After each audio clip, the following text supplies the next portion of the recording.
Hey everybody, welcome to our unit of study on America's founding documents. And I just wanted to create a brief introductory video to lay out a roadmap of where we're at and where we're going over the next few weeks. And for me personally, I'm truly excited to start a school year studying this topic, because when I think of America's founding documents, I immediately think of the foundation of a house. You know, if you were to build a house, the first thing you would absolutely get right is the foundation, right? I mean, you get that foundation wrong, that entire house is going to come crashing down. So too with America's founding documents, right? These are the foundation of our country. These are the ideals, the values, the core beliefs, the principles on which our entire nation was built. And so it's very critical that we have a working understanding of what those are. So let me just say this. If you are a student in class, we will absolutely be reading these documents in details. We'll be analyzing, tearing them apart, debating them, and we will be learning the key critical principles that we need to know, not only for ourselves, but also what you'll need to know to pass the course and also to pass the state test that you'll be taking next spring, okay? So you will be prepared to do that. If you are someone who is viewing this video and you're not in class, you're viewing it in some other form or fashion, then I guess my goal would be that you would in some way be inspired or motivated to take the initiative to research these topics more on your own and in some ways be a self-educator, right? Be a self-learner. Learn more about the documents that have laid the foundation to our nation. So hopefully I can play a role in helping you do that. So anyways, let's get started. Where we're at, where we're going. We're going to start with the Declaration of Independence. Yes, July 4th, 1776 will be our starting point, the Declaration of Independence. And you know, I was thinking about those 56 individuals who signed that paper on that day. In a lot of ways for them, it was do or die. There was no plan B. The only possible outcome for them would have been success.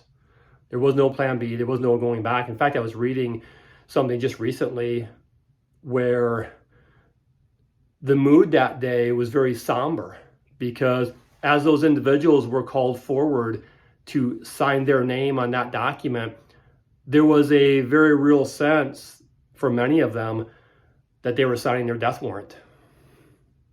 Because you know, it was a treasonous act. And you know what happens to someone who commits treason, right? So, yeah, for them, I guess for those 56 people, you could literally say it was do or die. But we'll read the Declaration of Independence, we'll analyze it, and we'll look into it. From there, we're going to move on to something called the Northwest Ordinance. I feel like the Northwest Ordinance is many times an overlooked document in American history. It might be the most significant act that our government produced under the original Articles of Confederation. But you know, the Northwest Ordinance was the act that determined how the Northwest Territory would be governed. And it set a precedence for how the United States would be governed in the future. And in fact, if you read the Northwest Ordinance, you'll see that many of the principles and ideals in there made their way into our Constitution. So that'll be very interesting when we take a look at that. And then, of course, the next document we take a look at after that will be the Constitution itself. Yes, our Constitution that is in effect today originated, yes, September 17th, 1787 is the day we celebrate the signing of our Constitution. It is the world's current longest continuous running constitution in the world today. Okay, longest continuous running constitution in the world today. And we will take a look at all facets of it and learn all the basics to the document that has been the supreme law of the land since 1787. And then from there, of course, we'll look at something called the Federalist Papers. Yes, the Federalist Papers, you guys, you know that when the document, the Constitution was signed, you know, that wasn't the end. That was really just the starting point, because 9 of the 13 states still had to ratify it, okay?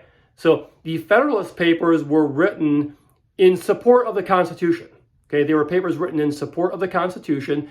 And of course, there were also those that opposed the Constitution, and there was another series of papers known as the Anti-Federalist Papers that were written in opposition to the Constitution. So guess what? We get a good old-fashioned debate. Of course, what would America be, right? What would America be without a good old-fashioned debate? So yeah, we will analyze the Federalist Papers and the Anti-Federalist Papers. We'll look at the debate. And of course, you probably know which side won out, but we'll get into all the details of what went down in that debate and how it played out. And then, of course, we'll wrap up our unit on America's founding documents by talking about those first 10 amendments that make up our Bill of Rights. Yes, the Bill of Rights that were included in 1791. We will take a look at those 10 specific amendments that guarantee so many of our individual freedoms and liberties that we absolutely need to know what those are and what they mean to us today. They're critically important to us as Americans. So there you have it, guys. Those are the primary, fundamental founding documents that we will analyze over the next few weeks. I am super excited to start off the school year this year. I'm glad you're with me, whether you're in class or you're someone just viewing this video outside of class. Hey, welcome to the journey, you guys. Welcome to the journey. It's going to be awesome. Looking forward to it. And truly, for all of us to learn more about the key principles upon which our country was built. So I will be back with you in future videos. Bye for now.